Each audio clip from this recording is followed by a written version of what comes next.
Drama and roleplay involve learners taking on the role of another character and may include a range of different activities, such as hot seating, creating a freeze frame, performing a scene in a familiar genre, for example a news broadcast, staging a debate with set roles, or reenacting a historical event. Drama and roleplay give learners a safe environment in which to develop their English language skills, explore texts, and think creatively. They can be valuable tools for understanding the world from a different perspective, making learning memorable, encouraging cooperation and empathy. Drama and roleplay can be used with any age group in any subject, and with EAL learners at any stage of English language proficiency. When using drama and roleplay across the curriculum, it's usually the process that's more important than the actual performance. So, how can you use drama and roleplay? Let's look at some example activities. We'll look at warm-up games, hot seating, how to devise a scene in a familiar genre, what's your alibi, and creating a character. 1. Warm-up games. These can help to ease learners into roleplay and drama. For example, you can stand in a circle and go around the group with everyone saying their name and something they like beginning with the same letter. Reassure the group that drama is pretending, so it doesn't have to be true. 2. Hot seating. This is another flexible and simple activity. This is when a learner pretends to be a character and other learners ask them questions. It's great for thinking in depth about fictional characters and their motivation.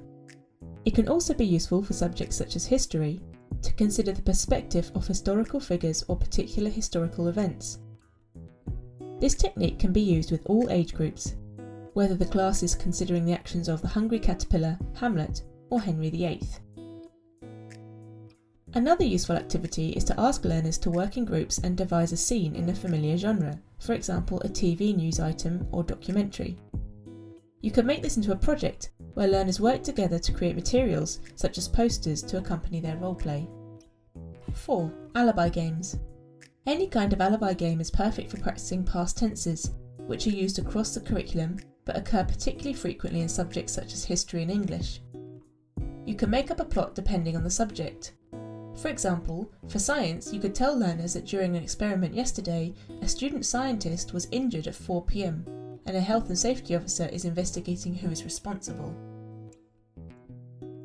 Another activity which can be used as a non-threatening way into acting is to create a character using an empty chair. Arrange the class in a circle with an empty chair in the centre. Going round the circle, each learner supplies one piece of information about the character. For example, they're 12 years old, or they have 2 sisters. When everyone has contributed an idea, a volunteer sits on the chair and becomes that character. This activity might be used to create a character who witnessed a particular event in history, such as the Great Fire of London. The learner then takes on this role and answers questions created by the class or teacher in character.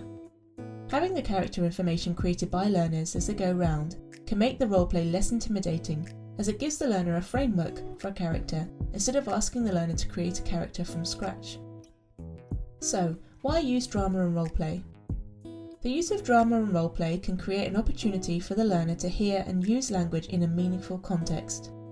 Roleplay especially gives learners an opportunity to use language in real-life scenarios with a focus on communication, which we can see here.